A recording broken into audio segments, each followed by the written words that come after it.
Bienvenidos al Congreso de Teología Medellín 50 años después, organizado por la Escuela de Teología y Ministerio de Boston College y la Facultad de Teología de la Pontificia Universidad Javeriana. Tendremos 2 jornadas de trabajo y esperamos que nos puedan acompañar a todas las conferencias, hoy en la tarde y mañana todo el día. En la mesa principal nos acompaña el grupo organizador del Grupo de Discernimiento de Medellín 50 años, el padre Carlos María Gali, el padre Pedro Trigo, el cardenal Baltasar, el padre Luis Guillermo Saraza y Rafael Luciani. Le voy a dar la palabra al padre Luis Guillermo Saraza antes de comenzar.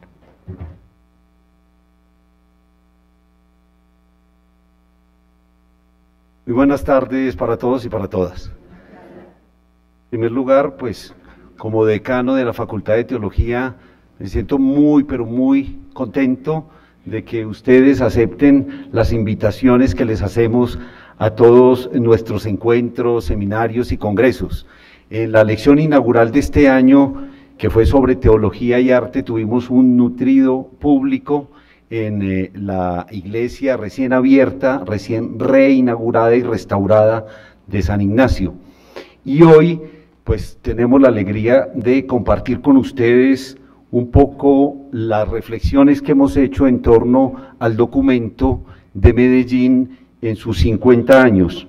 Yo quiero agradecer muy especialmente la presencia de un grupo internacional de teólogos y teólogas con quienes hemos compartido en estos 2 últimos días también reflexiones acerca del método teológico, de los signos de los tiempos y obviamente de Medellín, que es lo que compartiremos con ustedes. Están con nosotros, muchos de ustedes los conocen o los han leído muy seguramente, Agenor Brighenti de Paraná en el Brasil, Carlos María Gali de Argentina, Raúl González Fabre, jesuita, Gustavo Gutiérrez envió su saludo porque está enfermo y hacemos una oración por él. Todos sabemos que es un hombre que ya tiene muchos años y que siempre ha estado disponible para cualquier reunión a la que lo invitemos, pero se encuentra un poco delicado de salud. Mary Jo, que viene del Boston College, José de Jesús Legorreta, de México, Rafael Luciani, que ya ha sido presentado, organizador de este encuentro iberoamericano, Carmen Márquez, de la Universidad de Comillas, en España, Carlos Mendoza, dominico de México, Josman Ospina, que trabaja en los Estados Unidos en el Boston College, de origen colombiano, muy bienvenido, Félix Palazzi, venezolano, doctor en teología, también organizador y coordinador de este encuentro, pero que no pudo venir porque no tiene pasaporte, sucede con algunos venezolanos. Aida Pilarski está con nosotros, Juan Carlos Escanone, a quien lo hemos tenido en muchas oportunidades muy alegremente en esta universidad y siempre muy interesados por sus temas filosóficos y teológicos. Carlos Chiquendant de Chile, que trabaja en Chile, estuvo con nosotros en el coloquio interno de profesores de teología de esta facultad, con el cual iniciamos nuestro año lectivo sobre el tema de Medellín. Ángela María Sierra, que acaba de presentarse, Alciriña Susa de Brasil, Pedro Trigo de Venezuela y Ernesto Valiente. He dejado de últimos, no porque sean menos importantes o más importantes, sino porque en la lista están así, al cardenal Porras, muy querido por nosotros, un hombre valiente que nos ha acompañado en estas reflexiones desde el año pasado también, y a Monseñor Raúl Biort de Venezuela. Yo quisiera que este grupo que se encuentra aquí entendiera la dinámica de este grupo de teólogos y teólogas, porque me preguntaban a la entrada, bueno, ¿y qué es el Grupo Iberoamericano de Teología y quiénes son y qué están haciendo y para qué se reunieron y por qué están volteando por los Estados Unidos y por América del Sur y por qué están invitando a teólogos que ya no son sacerdotes y a teólogas ¿qué está pasando aquí? Me gustaría que todos conociéramos un poco la identidad y la esencia de este grupo de reflexión. Por eso le doy la palabra a nuestro querido amigo Rafael Luciani, que fue quien nos convocó el año pasado a la reunión primera que tuvimos en Boston College.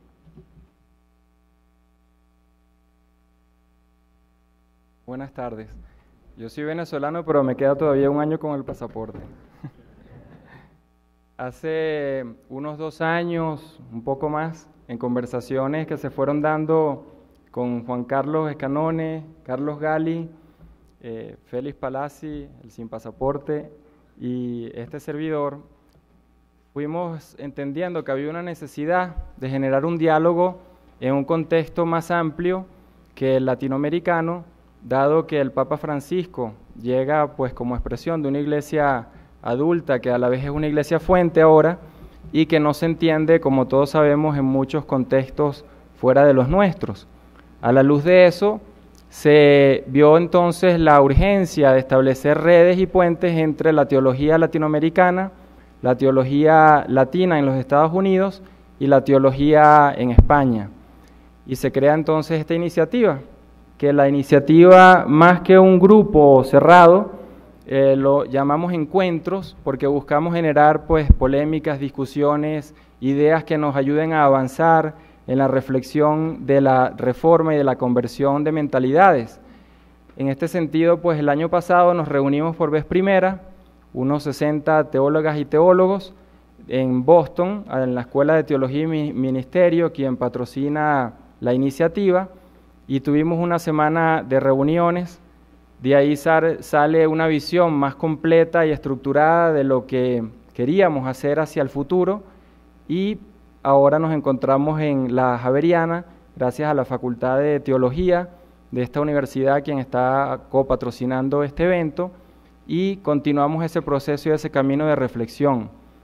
El año que viene, Dios mediante, en los 40 años de Puebla, tendremos también otro tercer encuentro, y lo que estamos tratando de hacer es cómo entender el proceso de reformas de las mentalidades y de las estructuras necesarias en este momento, impulsadas por Francisco, pero como comunidad teológica iberoamericana, colaborar en este cambio que se está dando, que es tan difícil de asimilar en muchos contextos, como sabemos, ¿no?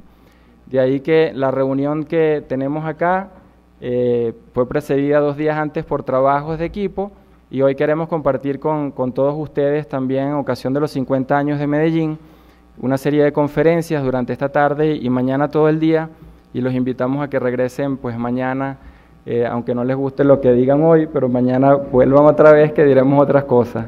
Muchas gracias por venir.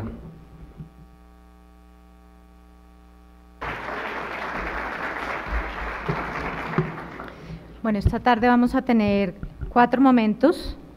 Las palabras de apertura a cargo del cardenal Baltasar Porras, la conferencia inaugural a cargo de nuestro decano Luis Guillermo Saraza y otra conferencia del padre Pedro Trigo. Nuestros facilitadores, las personas de la facultad, van a estar repartiendo papelitos desde ya para que en la medida que ustedes vayan teniendo preguntas las escriban, y al final se las vamos a pasar para que también haya un diálogo con el público. El cardenal Baltasar Porras nació en Caracas el 10 de octubre de 1944, obispo desde 1983 y arzobispo de la Arquidiócesis de Mérida desde 1991. Es doctor del Instituto Superior de Pastoral de la Universidad Pontificia de Salamanca en Madrid. Fue presidente de la Conferencia Episcopal de Venezuela, presidente del Departamento de Laicos y luego del Departamento de Comunicación del CELA. Primer vicepresidente de la Conferencia Episcopal Latinoamericana del CELA, cardenal desde el 19 de noviembre del 2016.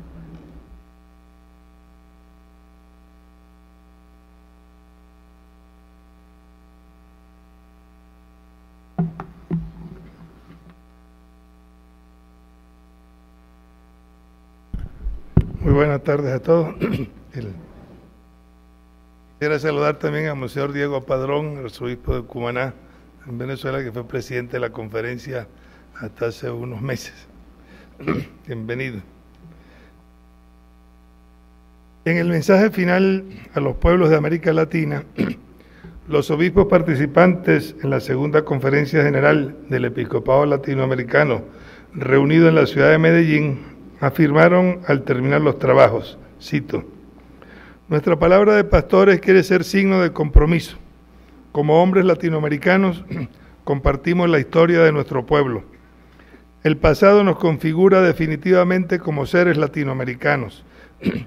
El presente nos pone en una coyuntura decisiva y el futuro nos exige una tarea creadora en el proceso de desarrollo. Como cristianos creemos que esta etapa histórica de América Latina está vinculada íntimamente a la historia de la salvación. Como pastores, con una responsabilidad común, queremos comprometernos con la vida de todos nuestros pueblos en la búsqueda angustiosa de soluciones adecuadas para sus múltiples problemas. Nuestra misión es contribuir a la promoción integral del hombre y de las comunidades del continente. Creemos que estamos en una nueva era histórica. Ella exige claridad para ver, lucidez para diagnosticar y solidaridad para actuar". Fin de la cita.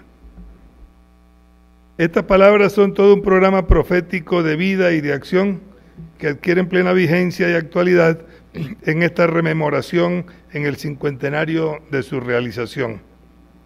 Gracias a la iniciativa conjunta de la Pontificia Universidad Javeriana y de Boston College, las conferencias y los intercambios en los que vamos a participar en estos 2 días quieren ser mucho más que una conmemoración festiva o un erudito ejercicio académico. Debemos preguntarnos, como lo hace el Papa Francisco, cito: ¿qué es lo que está pasando en América Latina?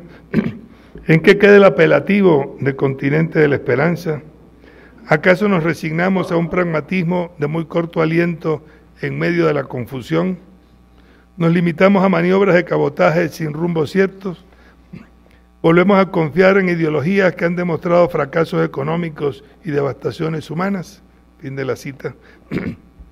Tratándose de un aniversario, optamos decididamente, en efecto, por la categoría rememoración, en lugar de celebración o de conmemoración, porque queremos destacar el papel central de la memoria fiel, creadora y crítica, en lugar del recuerdo ritual, banal o ideologizado.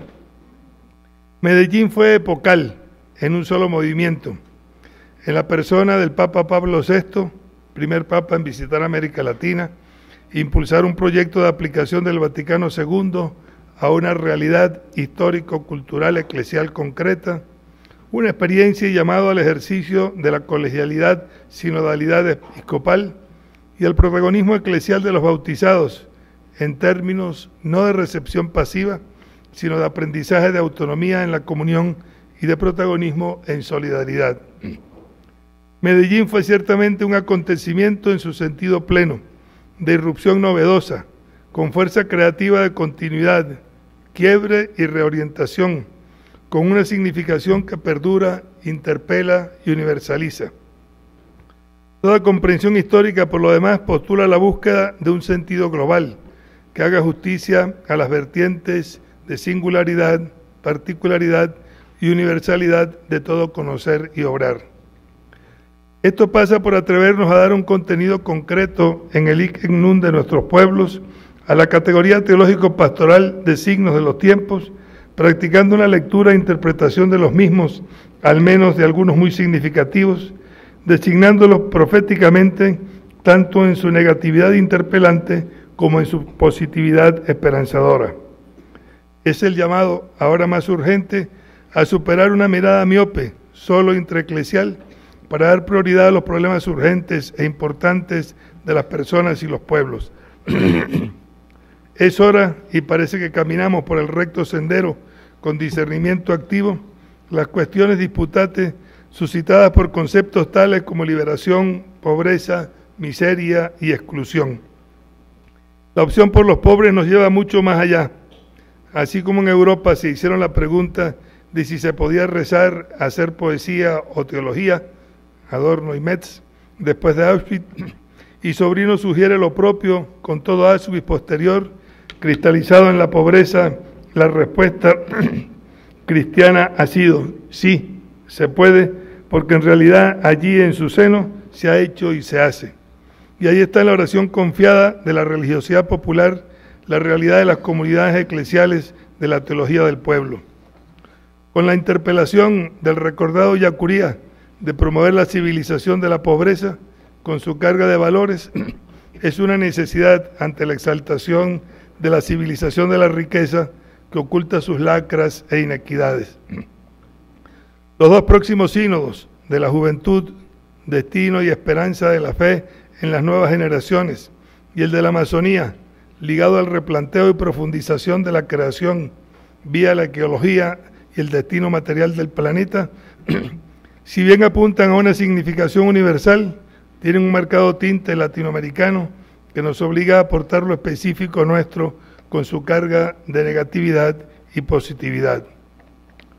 Una asignatura pendiente desde el Vaticano II y Medellín es la dimensión pública de la fe.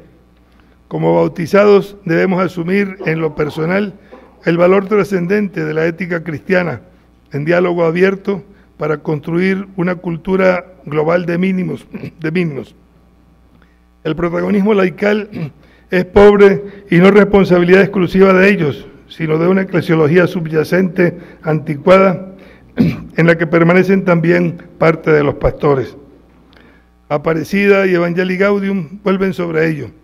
Hay que pasar del discurso teórico a acciones concretas que abran paso a una cultura más fraterna y solidaria, a una superación de la apologética y a buscar y encontrar caminos nuevos en una sociedad secularizada y no pocas veces anticatólica.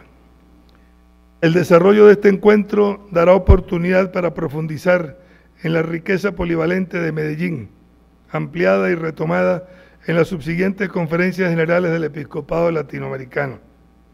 Solo quisiera resaltar dos aspectos que considero dignos de ser tomados en cuenta. En primer lugar, la importancia del CELAN.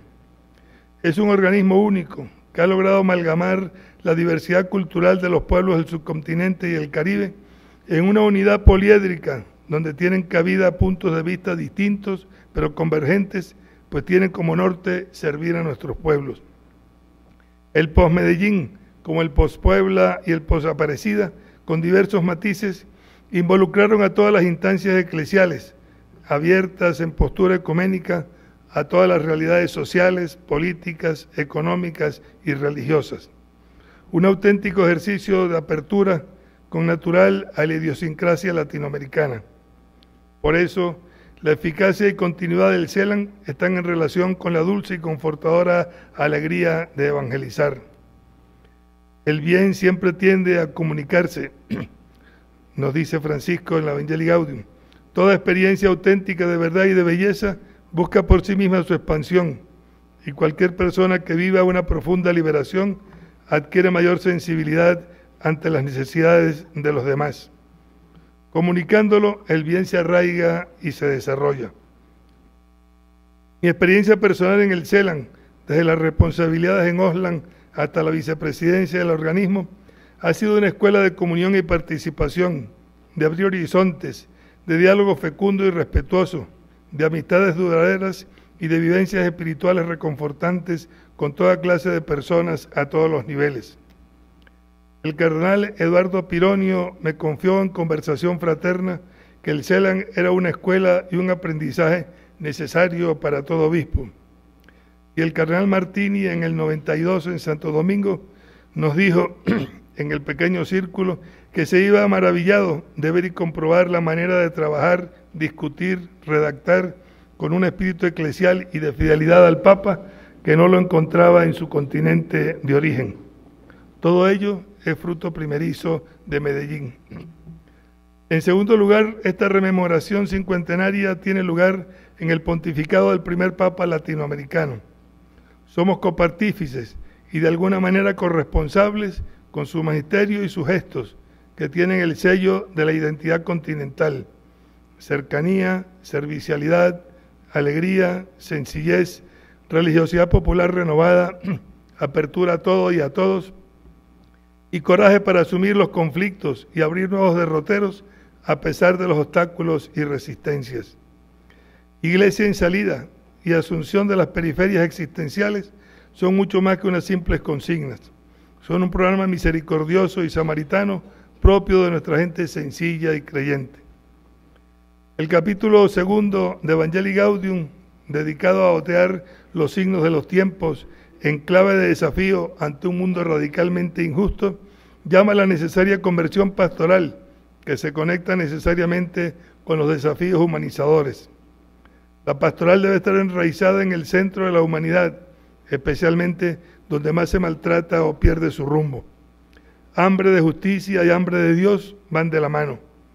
El cristianismo de este tercer milenio está llamado a recuperar la centralidad de la acción social y la centralidad de la mística, como lo soñaba Karl Rahner.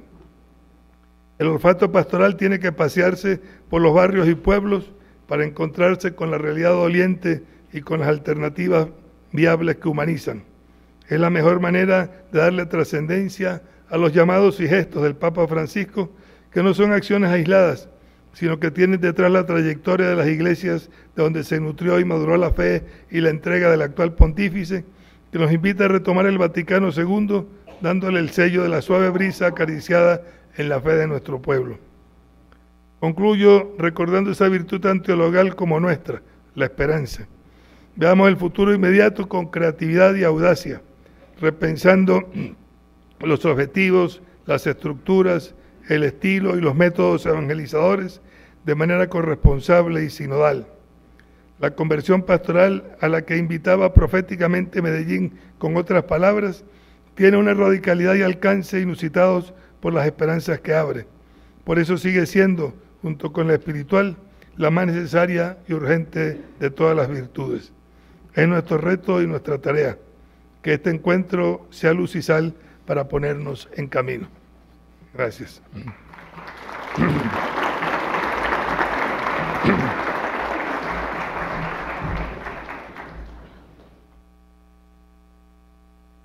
La conferencia inaugural está a cargo de nuestro decano Luis Guillermo Saraza, titulado Las opciones de Medellín siguen vivas.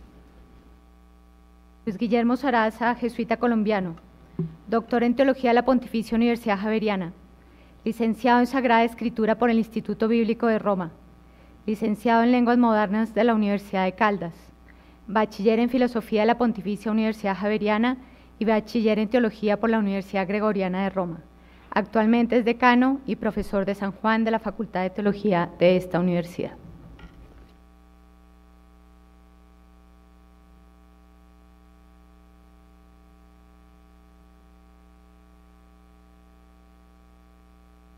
Muy buenas tardes de nuevo. Un saludo muy especial para todos los profesores de nuestra facultad y todos los estudiantes que pudieron venir en esta tarde fría. Uno a veces se pone en problemas cuando le pone un título a una presentación, porque pareciera que es lo único que hay de Medellín. No, yo creo que hay muchas cosas de Medellín que vamos a trabajar y que estamos trabajando este año en los distintos institutos, congregaciones, comunidades, facultades, etcétera, en los que nos movemos especialmente en América Latina. Por decir algo, las opciones de Medellín siguen vivas, podríamos decir las opciones evangélicas siguen vivas, las opciones del Vaticano II siguen vivas, las opciones de Santo Domingo y de Aparecida siguen vivas, pero queremos darle nueva vida, recordarlas y hacer memoria de ellas para que estén como estamos esta semana, muy pascuales. Yo acabo de llegar de la misión de Semana Santa y como muchos de ustedes he ido a vivir una experiencia de fe al lado de los más empobrecidos, como son los campesinos de este país, Colombia. Son muchos, cientos, son miles, y sin duda en esta América Latina y el Caribe son millones. Ellos nos proveen con su trabajo de sol a sol el sustento diario, pero siguen siendo marginados. Ellos cuidan, como mejor pueden, el sano equilibrio de esta tierra de todos, que Francisco llama la casa común. pero siguen teniendo sueldos miserables. Un jornal en este país, queridos hermanos y hermanas, teólogos y teólogas, solo alcanza los $12.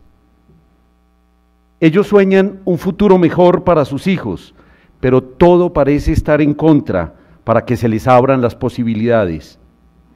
Ellos y ellas tienen rostros y nombres, y en estos rostros los invito a que vean los que ustedes también conocen. Ricardo, sus manos callosas, su rostro cansado. Solo tiene 67 años, pero ya el sol, el agua, la tierra y las penurias le ajaron la piel y el alma. Fabiola, 86 años. Dice que vive, 83 años. Dice que vive con Dios y con la Virgen y con un perrito que la cuidan. Tiene hijos e hijas, tiene nietos y nietas, pero vive sola. Un campesino nunca se jubila. Judy apenas tiene 16 años. No pudo terminar sus estudios secundarios porque un embarazo temprano la etiquetó como madre soltera y sin ninguna esperanza de que las leyes de familia le permitan alcanzar un sustento que tendría que ser legal. Marta y Joaquín han perdido 2 hijos arrebatados por la violencia. 2 más están en la cárcel. Sobreviven sin esperanzas, aguardando la libertad de quienes salvaron sus vidas. Teresa tiene 62 años. Su dolor está tejido de múltiples miserias y vejaciones. Maltratada, violada, esclavizada. Según ella misma, dejada de Dios. Hoy solo tiene la alegría de ver crecer a su sobrino como si fuera su propio hijo, el que un día desapareció y a quien esperará por años sin término. Este cuadro, que es apenas una muestra, es la triste radiografía de sociedades que siguen enfermas. Estas tragedias humanas siguen repitiéndose en Colombia, El Salvador, Venezuela, Honduras, México, Brasil y a todo lo largo y ancho de este territorio que llamamos América Latina y el Caribe, para no mencionar la tragedia de cada país. En la mayoría, los niveles de pobreza y desigualdad siguen siendo escandalosos. Ningún diagnóstico resiste un jurado de justicia que nos permita creer que los descartados hayan dejado de serlo.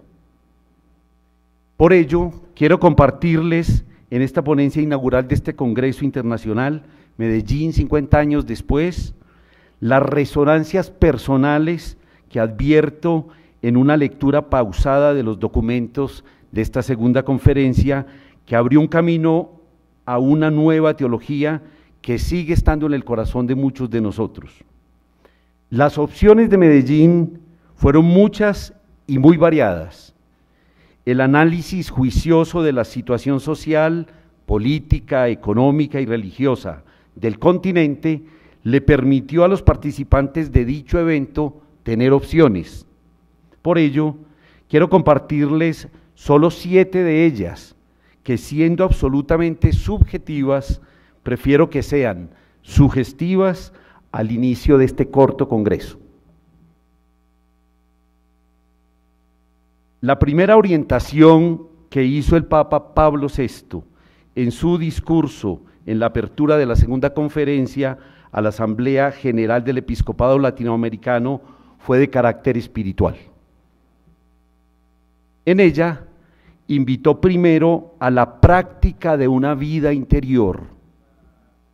No podemos anunciar la palabra de Dios sin haberla meditado en el silencio del alma, dijo. Y a este propósito lanzó un llamado que desde siempre ha sido el criterio por excelencia para juzgar al apóstol, su coherencia de vida.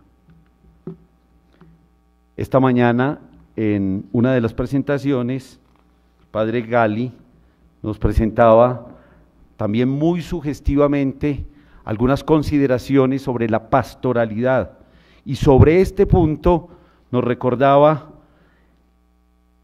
con estas palabras: la palabra de Dios recibida en la fe y destinada a ser comunicada en la evangelización se torna en el creyente objeto de contemplación y meditación.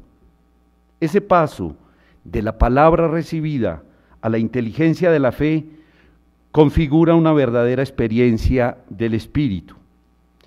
Igualmente, refiriéndose al estilo de vida que escogió Jesús y citando a Santo Tomás, anotó: pero aquella vida activa según la cual alguien, predicando y enseñando, transmite a otros lo contemplado, es más perfecta que la vida que se ocupa solo de la contemplación, porque aquella vida supone la abundancia de la contemplación. Y por eso Cristo eligió tal modo de vida. Termina la cita de Santo Tomás. Pero igualmente Juan 23 invitó a los teólogos conciliares a ser profundos creyentes, profetas en las fronteras e hijos de su pueblo, que recen pensando y piensen rezando. ¿Y qué decir de la afirmación del Papa Francisco en la última Constitución Apostólica sobre Veritatis Gaudium, sobre las universidades católicas y las facultades eclesiásticas? El primer criterio de su proemio es contemplar, no solamente de modo intelectual, sino también existencialmente, el querigma. Y esa es como nuestra primera opción. Esta primera opción no es de ningún modo negociable. Más que solo el llamado de papas, es una opción evangélica viva siempre y, por decirlo menos, imperativa. El afán de conversión y de servicio como una tarea de la Iglesia, con el que finalizaba su discurso el entonces Papa, tiene que seguir presente hoy. Segunda opción viva: denunciar con valentía. Una segunda opción que sigue viva responde al anhelo de emancipación total, de liberación de toda servidumbre, de maduración personal y de integración colectiva. Lo decía Medellín en el número 4. La denuncia de las estructuras injustas que siguen caracterizando la situación de América Latina no tienen otra causa y origen que el egoísmo humano. La denuncia de Medellín sobre los sistemas políticos extremos que desembocan en modelos económicos que atentan contra la dignidad de la vida y ahondan las desigualdades que impiden un desarrollo integral. El llamado a la urgencia de la activa participación de todos en la gestión de la empresa son signos que siguen clamando al cielo justicia y reivindicaciones. Por ello, esta opción sigue viva y como iglesia en salida misionera no podemos dejarla como una responsabilidad que compete solo a los estados, muchos de los cuales en nuestra América Latina han profundizado sus desigualdades por causa de una corrupción que se ha institucionalizado como cáncer que no deja más que pobreza, violencia y muerte. Y puesto que seguimos comprometidos con una real conversión pastoral, es apenas honesto preguntarnos hoy, 50 años después, ¿qué significó el haber denunciado las estructuras perversas o el haber propuesto reformas de políticas agrarias que no han llegado y que ni siquiera se vislumbran en el inmediato futuro? Por ello, esta opción profética sigue viva: denunciar con valentía toda estructura que siga atentando contra la dignidad de la vida misma, el desarrollo y la generación de oportunidades que nos garanticen un futuro menos deshumanizante.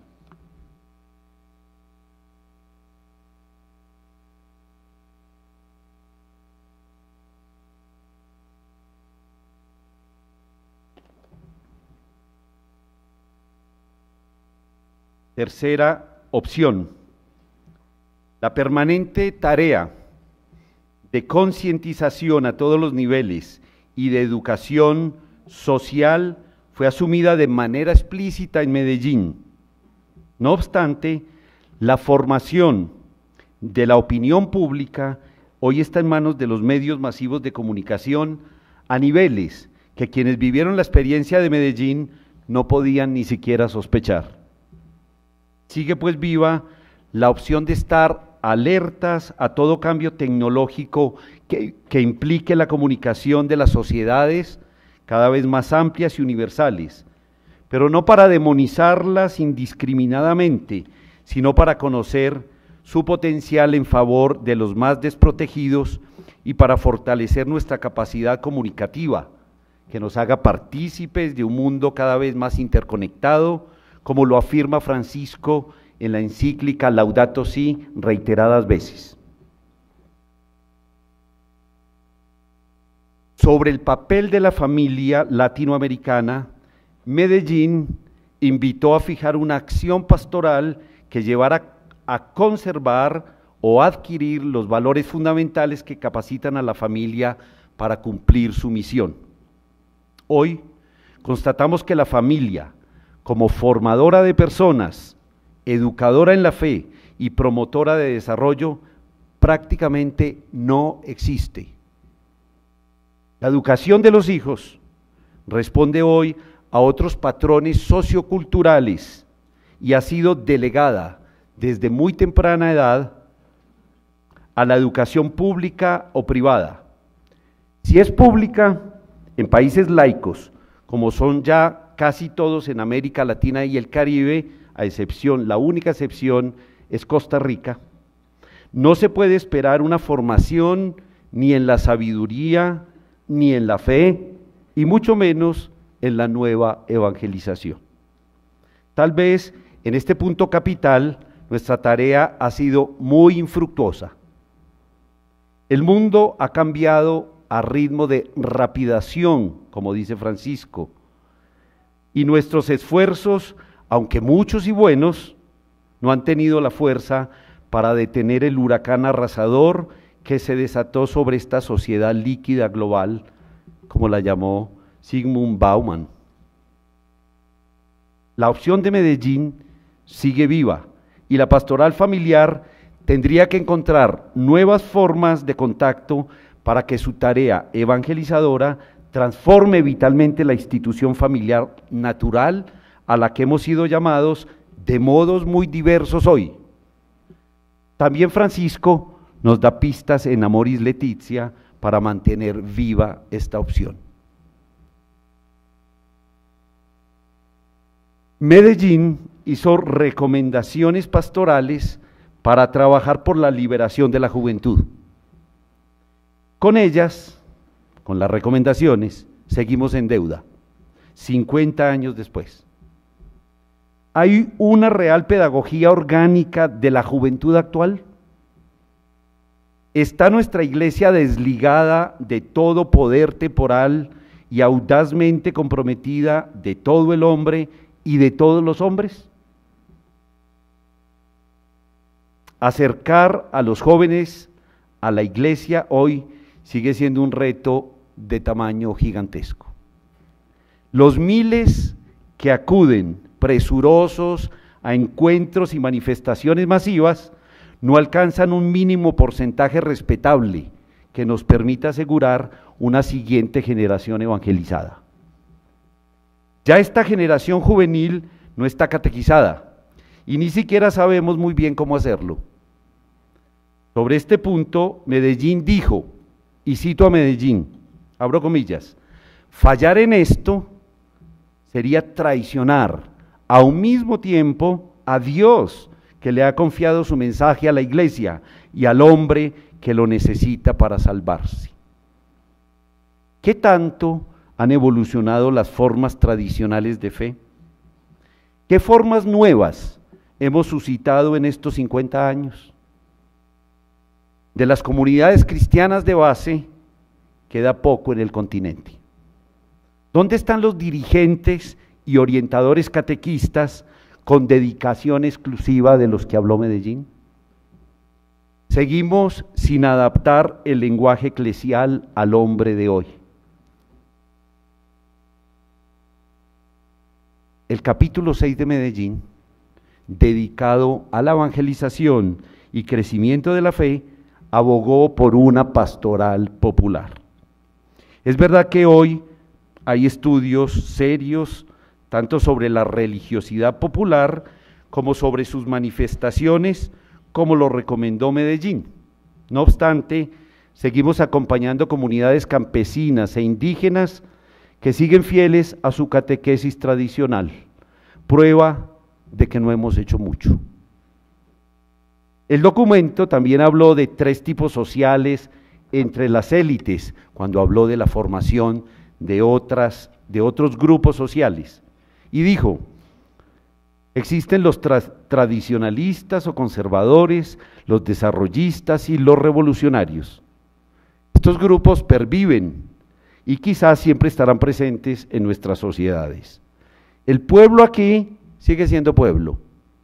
Es probable que unos cientos de miles hayan alcanzado mejores niveles de vida en estos últimos tiempos.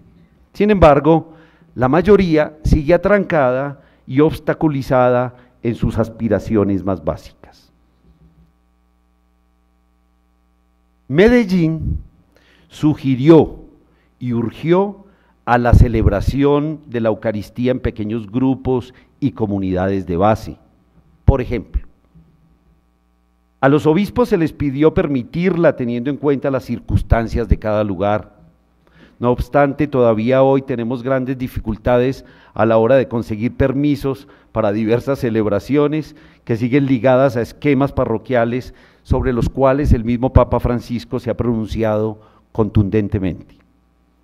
Sobre el testimonio de vida de los sacerdotes y religiosos, Medellín manifestó un deseo que todavía no se cumple: un estilo de vida modesto. Tampoco ha sido posible superar el sistema arancelario del que habló Medellín. Tampoco la administración de los bienes diocesanos y parroquiales ha cambiado sustancialmente. El testimonio de pobreza todavía es pálido en nuestras comunidades.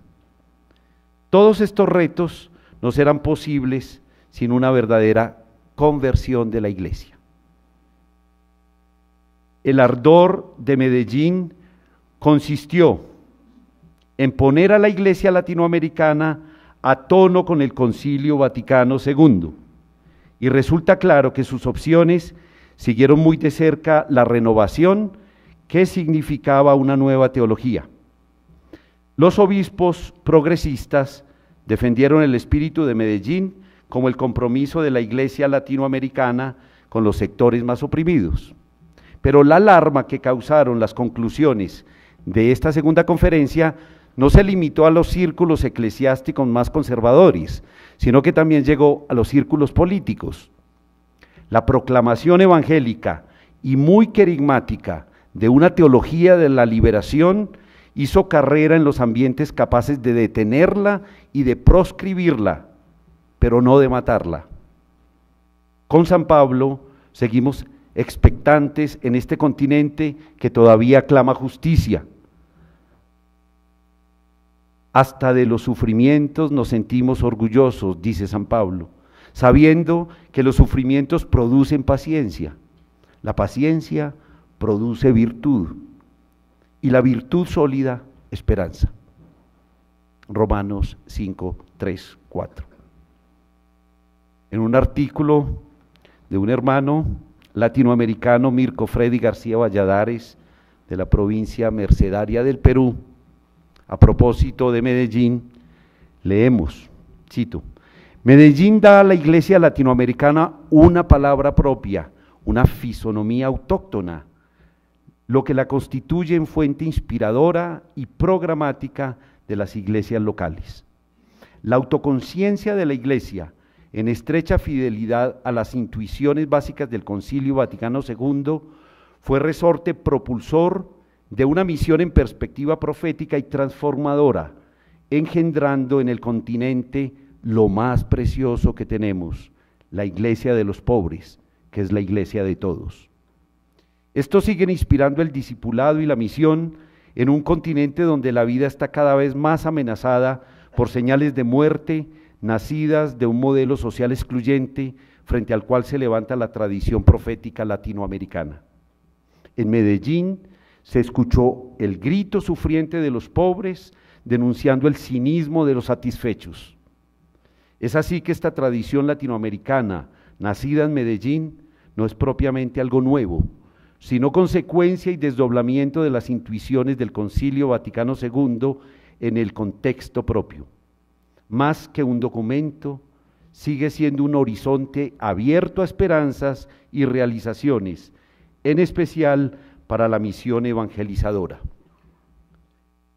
Medellín sigue siendo faro de un continente que sintió la necesidad de opciones claras y contundentes. Hoy, ese anhelo encuentra en el Papa Francisco un decidido aliado. Sus dos encíclicas, sus exhortaciones y las innumerables intervenciones de gran impacto de su pontificado son la carta de presentación de una nueva iglesia que busca ser muy evangélica y que no puede resignarse a formas inadecuadas y obsoletas para el anuncio de la buena nueva de nuestro Señor Jesucristo, a quien anunciamos en este tiempo pascual vivo y resucitado. Francisco habla Vaticano II y reivindica constantemente las opciones de Medellín.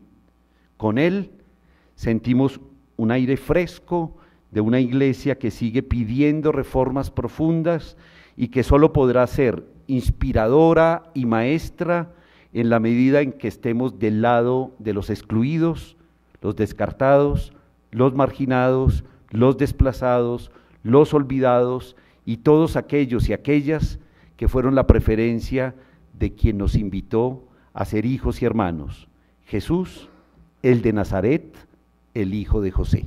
Muchas gracias.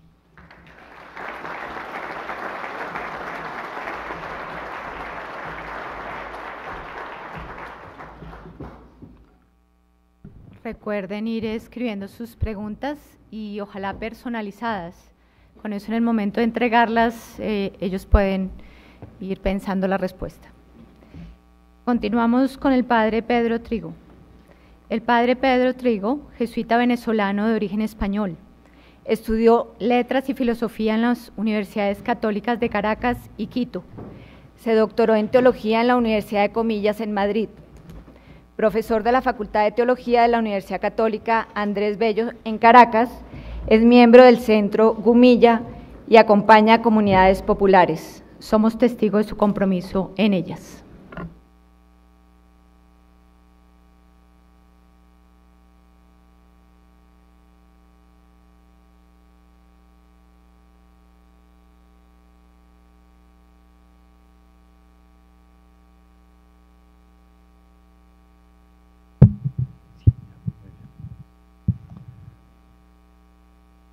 Hablar sobre Medellín, bueno, para mí me da una gran alegría porque es hablar, bueno, de lo que uno ha estado viviendo en su vida, ¿no?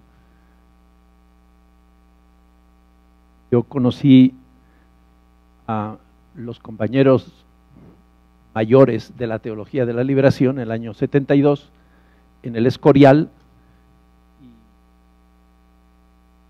les pregunté qué les parecía dónde tendría que hacer mi doctorado.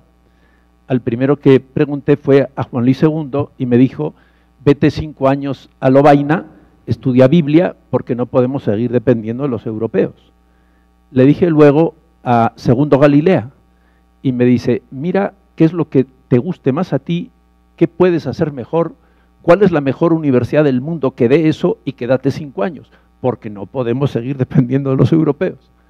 Y luego le dije a Gustavo Gutiérrez y él me dijo, mira, yo todavía no he hecho la prueba con nadie, pero si tú te vienes a Lima, los cursos que yo dé o los seminarios o todas las veces que yo hable, pues tú vas y conversamos.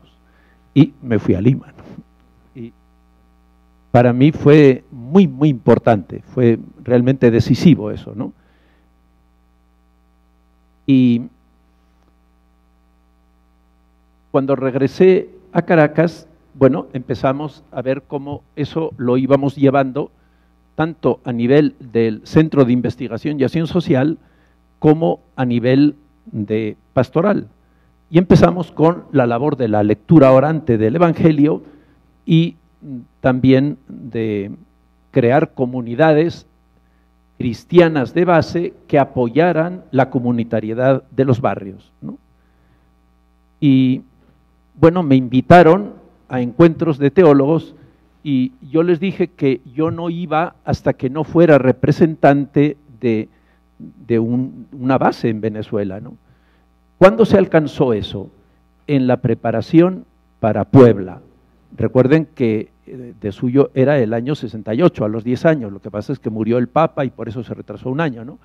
Bueno, ya para entonces habíamos tenido una serie de encuentros locales, regionales y nacionales que hacían ver que ya, bueno, pues eso estaba en marcha, ¿no? O sea que nosotros dimos a conocer a Puebla en la preparación, digo, a Medellín en la preparación para Puebla.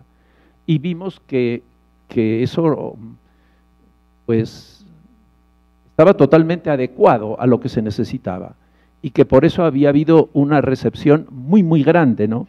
Y por eso ya en Puebla estuve con los demás compañeros y ya seguimos, ¿no? O sea que para mí esto de Medellín, pues fue lo que tratamos de poner en marcha en la Iglesia de Venezuela y creo que se hizo de una manera bastante proporcionada. Creo que hubo muy poca ideologización en comparación de otros sitios. Creo que se llevó, aunque la crítica a la institución eclesiástica era muy fuerte, la comunión nunca se puso en duda, nunca, nunca. Entonces siempre lo hicimos como desde dentro y bueno, creo que la cosa funcionó bien, ¿no? Entonces, para mí, hablar de Medellín, pues es hablar de mi vida, ¿no? No que yo represente a Medellín, sino que en ese cauce fue donde yo fui realizando mi cristianismo, ¿no? Entonces, ese es el sentido. O sea que no es un tema que uno puede estudiar, no, es el cauce donde yo he vivido mi cristianismo y por eso me he sentido totalmente interpretado. Ahora bien, cuando ya pasó mucho tiempo, concretamente cuando hubo que hacer un homenaje a uno de estos hermanos mayores, ¿no? A Comblain, lo que yo quise escribir fue precisamente sobre Medellín. Y dije, voy a hacerme la idea de que no he leído nunca Medellín, bueno, me lo sabía así, pero, y que fuera un documento de hoy. Y bueno, vi algunas cosas que realmente no estaban, no eran lo de hoy, había cambiado, pero fundamentalmente me pareció que tenía una aplicación total, ¿no? O sea que en ese sentido no es un tema como curioso, como un tema que, bueno, pues como toca esta celebración, vamos a hacerlo. No, pues para mí me ha dado vida y sigue expresando lo que yo entiendo por ser cristiano. Entonces, por eso no estoy hablando de algo como ajeno, sino de lo que expresa como lo más profundo que uno es, ¿no? Voy a referirme solo a un punto, porque claro, si se ve todo no se dice nada, ¿no? Entonces, el punto es que Medellín es una propuesta responsable. ¿Qué entiendo por una propuesta responsable? Que proponen a la Iglesia lo mismo que proponen a la sociedad. Eso.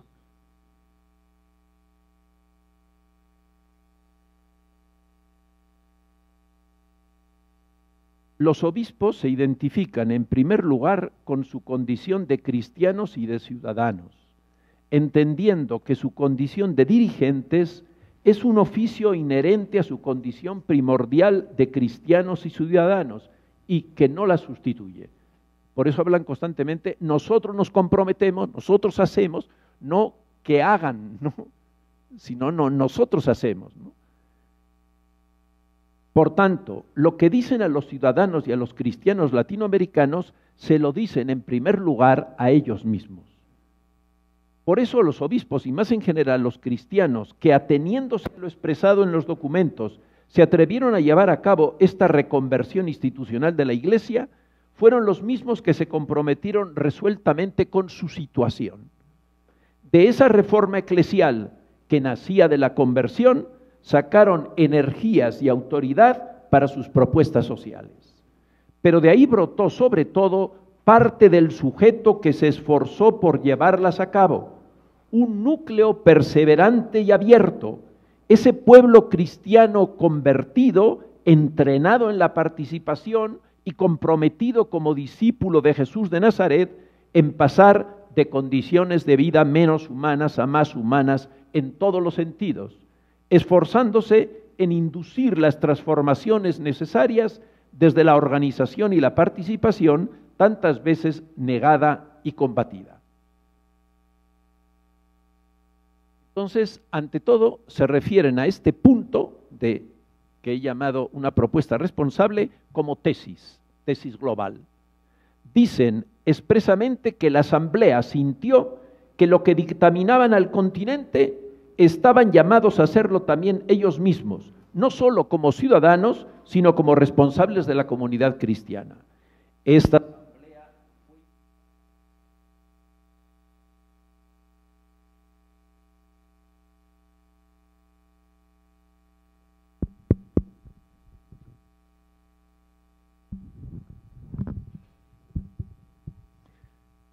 asamblea fue invitada a tomar decisiones y a establecer proyectos solamente si estábamos dispuestos a ejecutarlos como compromiso social nuestro a una costa de sacrificio. Por eso el llamado a inspirar, alentar y urgir un orden nuevo de justicia que incorpore a todos los hombres en la gestión de sus propias comunidades, queda validado al urgirlo también en la propia Iglesia. Pueblo de Dios, el pueblo de Dios en América Latina, siguiendo el ejemplo de Cristo, deberá hacer frente con audacia y valentía al egoísmo, a la injusticia personal y colectiva. Justificación teórica de esta correspondencia es que el cristianismo, aunque tenga una dimensión religiosa, no es una religión, en el sentido de un área de la realidad adecuadamente distintas de las demás, como son, por ejemplo, las religiones neolíticas, definidas por la tríada templos, sacerdotes, sacrificios. Esto no está en las fuentes cristianas en absoluto. Jesús se ha encarnado en la humanidad, a través de él se ha hecho no solo uno de nosotros, sino específicamente nuestro hermano. A través de él, Dios ha echado la suerte con la humanidad, está completamente ligado a ella, y a su vez la humanidad no se puede entender adecuadamente sin la referencia a él, no solo como creador, sino como Padre a través de su Hijo único, que se ha hecho para siempre nuestro hermano. Esta unidad entre cristianismo y humanidad es lo que el documento de catequesis insiste que hay que poner de relieve, sin caer en confusiones o en identificaciones simplistas. Se debe manifestar siempre la unidad profunda que existe entre el proyecto salvífico de Dios realizado en Cristo y las aspiraciones del hombre, entre la historia de la salvación y la historia humana, entre la Iglesia, pueblo de Dios, y las comunidades temporales, entre la acción reveladora de Dios y la experiencia del hombre, entre los dones y carismas sobrenaturales y los valores humanos. Por eso, ya en la introducción subrayan que, así como otrora Israel, el primer pueblo, experimentaba la presencia salvífica de Dios cuando lo liberaba de la opresión de Egipto, cuando lo hacía pasar el mar y lo conducía hacia la tierra de la promesa, así también nosotros, nuevo pueblo de Dios, no podemos dejar de sentir su paso que salva cuando se da el verdadero desarrollo, que es el paso para cada uno y para todos de condiciones de vida menos humanas a condiciones más humanas.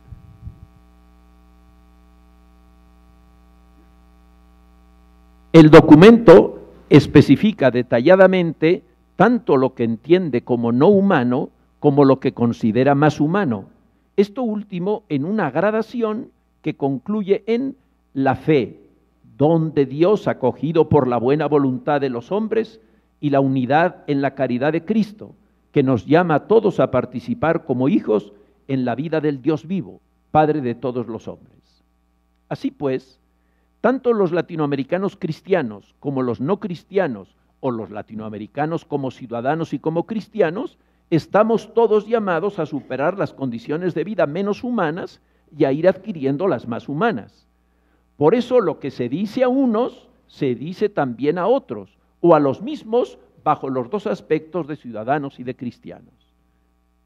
Esto es lo que significa que la Iglesia es el sacramento de la unidad de la humanidad. Como la unidad definitiva de la humanidad como familia de las hijas e hijos de Dios acontece en Jesús de Nazaret, ya que solo en Él somos hermanos en el sentido más denso y real del término, los cristianos somos los que conocemos ese destino último y definitivo de la humanidad que rebasa completamente a la Iglesia y nos dedicamos con toda el alma a transmitirlo vitalmente, haciéndonos hermanos de todos y comunicando esta buena nueva. Por eso lo que dice la conferencia a todos los latinoamericanos, lo dice de un modo equivalente a los cristianos, ya que esto es una especificación de aquello y está a su servicio. La violencia institucionalizada que perciben como ciudadanos la califican como cristianos de situación de pecado. A nivel de análisis social, perciben la miseria generalizada como una injusticia que clama al cielo. Lo grave es que esa injusticia proviene de la manera como está organizada la sociedad. Es esa misma institucionalización la que es violenta. América Latina se encuentra en muchas partes en una situación de injusticia que puede llamarse de violencia institucionalizada, cuando por defecto de las estructuras de la empresa industrial y agrícola, de la economía nacional e internacional, de la vida cultural y política, poblaciones enteras, falta de lo necesario, viven en una tal dependencia que les impide toda iniciativa y responsabilidad, lo mismo que toda posibilidad de promoción cultural y de participación en la vida social y política, violándose así los derechos fundamentales. La calificación cristiana de este estado de cosas es que en él se dan no solo pecados personales, sino que ellos acaban configurando un pecado estructural, una situación de pecado. Para los obispos, esta situación configura un orden social que rechaza a Dios. Lo rechaza porque es una situación en la que las mayorías se ven imposibilitadas de pasar de condiciones de vida menos humanas a más humanas, es decir, de no tener sus necesidades básicas cubiertas a poderlas satisfacer, a poder hacerlo como sujeto, por su propio trabajo y por la participación a los diversos niveles de la vida social y política, a poder convivir fraternamente, poniendo a funcionar la fraternidad de las hijas e hijos de Dios, y por tanto reconociéndole a Él como Padre común.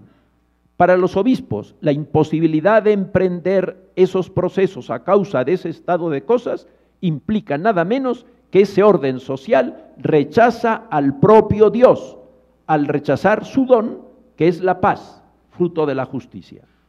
Así pues, para los obispos, la violencia en la región no proviene ante todo de los que el orden social califica de violentos, sean ampones, bandas organizadas o la guerrilla política que busca la justicia por las armas por juzgar que no existe otro camino. Es la misma organización social la que violenta los derechos fundamentales de las personas y por eso los responsables económicos y políticos son los violentos por antonomasia. Y sin embargo era la gente respetable, ¿no? El rechazo a Dios no se da solo ni principalmente en el incumplimiento de los deberes religiosos, sino sobre todo al negar la fraternidad, porque al hacerlo lo niegan a Él como Padre común. Es bueno reconocer que hoy es mucho más patente que en 1968 la violencia institucionalizada como hecho masivo en América Latina, tanto en países con déficit de institucionalización como Venezuela, México, Honduras o Guatemala, como en otros en los que la institucionalidad rígida y fortísimamente asimétrica violenta a la ciudadanía, como prototípicamente Chile, o en países donde se unen ambas formas, como Brasil o Colombia. Por eso, su llamado urgente a sus conciudadanos latinoamericanos. Quisiéramos dirigir nuestro llamado en primer lugar a los que tienen una mayor participación en la riqueza, en la cultura o en el poder. Como ven, no los dejan por imposibles. En primer lugar se refieren a ellos. Les hacen un llamamiento urgente para que no se opongan a las transformaciones profundas que son necesarias. Si retienen celosamente sus privilegios, se hacen responsables ante la historia de provocar un estado de violencia generalizada. De su actitud depende, pues, en gran parte el porvenir pacífico de los países de América Latina. Son también responsables de la injusticia todos los que no actúan en favor de la justicia con los medios de que disponen y permanecen pasivos por temor a los sacrificios y a los riesgos personales que implica toda acción audaz y verdaderamente eficaz. Se dirigen finalmente a aquellos que ante la gravedad de la injusticia y de las resistencias ilegítimas al cambio, ponen su esperanza en la violencia. Esta es su propuesta. Si consideramos, pues, el conjunto de las circunstancias de nuestros países, si tenemos en cuenta la preferencia del cristiano por la paz, la enorme dificultad de la guerra civil, su lógica de violencia, los males atroces que engendra, el riesgo de provocar la intervención extranjera por legítima que sea, la dificultad de construir un régimen de justicia y de libertad partiendo de un proceso de violencia, ansiamos que el dinamismo del pueblo concientizado y organizado se ponga al servicio de la justicia y de la paz.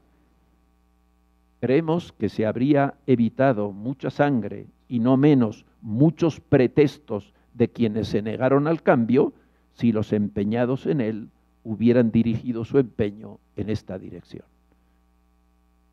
Del mismo modo, piden a los que nos llamamos cristianos, esto es a los latinoamericanos, también los cristianos, obviamente, a los que nos llamamos cristianos nos piden que asumamos nuestra responsabilidad. El pueblo de Dios en América Latina, siguiendo el ejemplo de Cristo, deberá hacer frente con audacia y valentía al egoísmo, a la injusticia personal y colectiva. La Iglesia tiene que defender, según el mandato evangélico, los derechos de los pobres y oprimidos. La tarea esencial del obispo, fíjense lo que están diciendo, ¿no? No es la liturgia. Bueno, fíjense, ¿no? ¿Cuántos obispos se creen eso? La tarea esencial del obispo es, por eso, poner a su pueblo en condiciones de testimonio evangélico de vida y acción. Qué bonito está dicho. Hacia eso se encaminan las diversas expresiones de la pastoral, hacer que nuestra predicación, catequesis y liturgia tengan en cuenta la dimensión social y comunitaria del cristianismo. En nuestros colegios, seminarios y universidades se forme un sano sentido crítico de la situación social y se fomente la vocación de servicio. Promuévase una genuina espiritualidad de los laicos a partir de su propia experiencia de compromiso en el mundo, ayudándoles a entregarse a Dios en el servicio de los hombres y encaminándoles a descubrir el sentido de la oración y de la liturgia como expresión y alimento de esta doble entrega recíproca. Creemos que estas prescripciones son hoy más actuales que entonces y que desgraciadamente no encuentran mucho eco en muchos de los responsables de la institución eclesiástica. Para los obispos, la alternativa, tanto a la injusticia estructural, que equivale a una violencia institucionalizada, como a la propuesta de vencer a la injusticia por las armas, no puede consistir solo en un cambio político y de las estructuras económicas. No tendremos, dicen, un continente nuevo sin nuevas y renovadas estructuras. Sobre todo, no habrá continente nuevo sin hombres nuevos que a la luz del Evangelio sepan ser verdaderamente libres y responsables. Así pues, para los obispos hay que llegar a las estructuras, pero hay que comenzar con la renovación personal. Para Medellín, el desarrollo no puede ser humano si cada uno de los seres humanos no es artífice de él en un esfuerzo mancomunado. Por eso los documentos insisten en el proceso de personalización, de toma de conciencia y en la necesidad de educar la conciencia en sus distintas dimensiones y de un modo señalado en la social y política. Ante todo, descubren las huellas de la imagen de Dios como un potente dinamismo y más todavía la presencia actuante del Espíritu en aquellos que caminan hacia una más profunda personalización y cohesión fraternal. Como se ve, para los obispos como para el concilio, la presencia actuante del Espíritu de Dios no está restringida a los cristianos, ni menos aún a manifestaciones religiosas, sino que tiende a la humanización integral en la que se interpenetran la personalización y la relación fraterna. Animan más particularmente a los educadores, pues la educación ha de anticipar el nuevo tipo de sociedad que buscamos en la personalización de las nuevas generaciones, profundizando la conciencia de su dignidad humana, favoreciendo su libre autodeterminación y promoviendo su sentido comunitario. En el documento sobre la juventud, insisten analíticamente en las características de ese proceso tan necesario de personalización. La necesidad de elaborar una pedagogía orgánica de la juventud a través de la cual se estimulen en los jóvenes una sólida formación humana y cristiana y los esfuerzos por forjarse una auténtica personalidad. Personalidad que los capacite, por una parte, para asimilar con criterios lúcidos y verdadera libertad todos los elementos positivos de las influencias que reciben a través de los distintos medios de comunicación social, y que les permita, por otra, hacer frente al proceso de despersonalización y masificación que acecha de modo particular. Unido al proceso de personalización del pueblo latinoamericano está la creciente toma de conciencia de los sectores oprimidos. A nosotros, dicen, pastores de la Iglesia, nos corresponde educar las conciencias, inspirar, estimular y ayudar a orientar todas las iniciativas que contribuyen a la formación del hombre. Nos corresponde también denunciar todo aquello que al ir contra la justicia destruye la paz. En este espíritu creemos oportuno despertar en los hombres y en los pueblos, principalmente con los medios de comunicación social, una viva conciencia de justicia, infundiéndoles un sentido dinámico de responsabilidad y solidaridad. Deseamos afirmar que es indispensable la formación de la conciencia social y la percepción realista de los problemas de la comunidad y de las estructuras sociales. Debemos despertar la conciencia social y hábitos comunitarios en todos los medios y grupos profesionales. Esta tarea de concientización y de educación social deberá integrarse en los planes de pastoral de conjunto en sus diversos niveles. Esta labor de concientización abierta a todos los ciudadanos debe darse también sistemáticamente a los cristianos. Ante todo porque la captación de la revelación cristiana no puede hacerse al margen de la realidad, ya que está intrínsecamente referida a ella. Pero también por la responsabilidad cristiana con la calidad, con la realidad hacia su humanización integral, que es el sentido de toda la conferencia. La Iglesia ha buscado comprender este momento histórico del hombre latinoamericano a la luz de la palabra que es Cristo, en quien se manifiesta el misterio del hombre. Por eso expresan: nuestra misión pastoral es esencialmente un servicio de inspiración y educación de las conciencias de los creyentes para ayudarles a percibir las responsabilidades de su fe en su vida personal y en su vida social. Esta responsabilidad llega hasta la participación política. Respecto de los ciudadanos. Así como respecto de la región insistieron en la personalización, así respecto de los cristianos insisten en la conversión personal como quicio de todo. La correspondencia cristiana de la personalización, la conversión personal. Nuestro compromiso más urgente, dicen, es purificarnos en el espíritu del Evangelio todos los miembros e instituciones de la Iglesia Católica.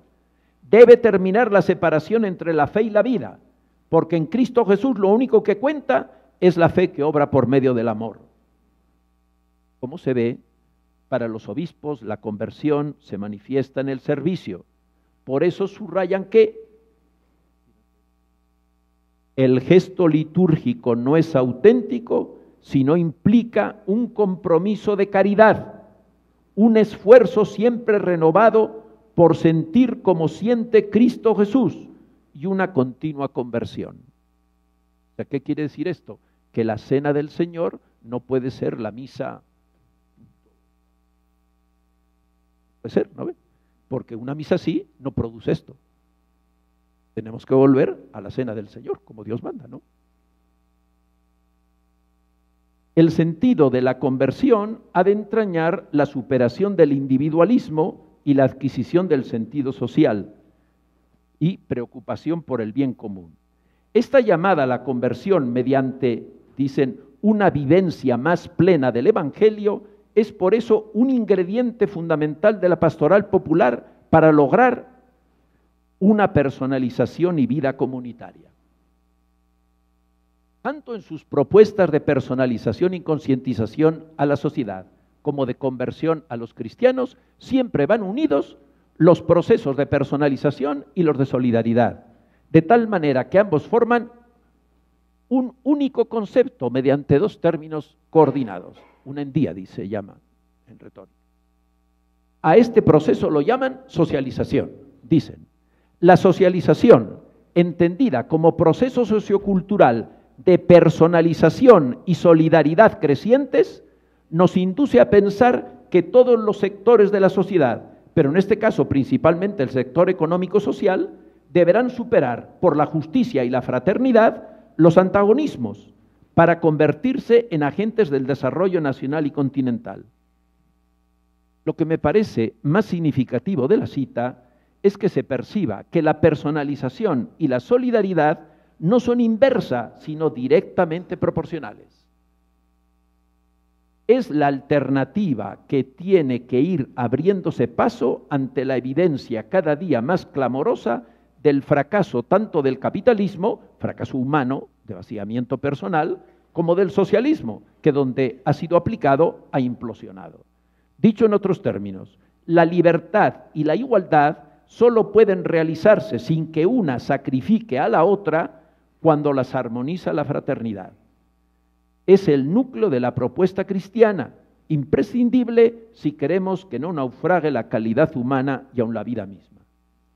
Como se ve, Medellín esboza un cuerpo social en el que la individuación crece directamente proporcional a la participación solidaria. Por eso la socialización no se concibe como internalización de pautas preestablecidas emanadas desde el poder, sino como la ayuda que la comunidad presta a cada miembro para que descubra su puesto personal en ella y se capacite para ocuparlo creativamente. La propuesta de una educación personalizadora se expresa para la Iglesia como necesidad de activar la catequesis integral. Es patente, pues, la correspondencia entre la necesidad de personalizar a la sociedad y la de personalizar a todos los bautizados, de manera que no haya elementos meramente pasivos en la Iglesia. De ahí se deriva la correspondencia entre la importancia que se da a la educación de base, de adultos y para el trabajo, y la importancia que se da a la catequesis personalizada, con referencia a la realidad, para discernirla, la catequesis para todos, con mención especial para los adultos. La importancia de transformar la educación parte del juicio sobre su estado actual. Los sistemas educativos están orientados al mantenimiento de las estructuras sociales y económicas imperantes más que su transformación. Ese es el juicio. Por eso su apuesta por una educación más conforme con el desarrollo integral que propugnamos para nuestro continente. La llamaríamos la educación liberadora. Esto es, la que convierte al educando en sujeto de su propio desarrollo. El objetivo es que la personalización conlleve la participación activa y creativa y solidaria a todos los niveles. En atención al gran número de analfabetos y marginados en América Latina, la Iglesia, sin escatimar sacrificio alguno, se comprometerá a la educación de base, la cual aspira no solo a alfabetizar, sino a capacitar al hombre para convertirlo en agente consciente de su desarrollo integral. Esto que debe lograr la educación en la sociedad, lo tiene que lograr la catequesis entre los cristianos.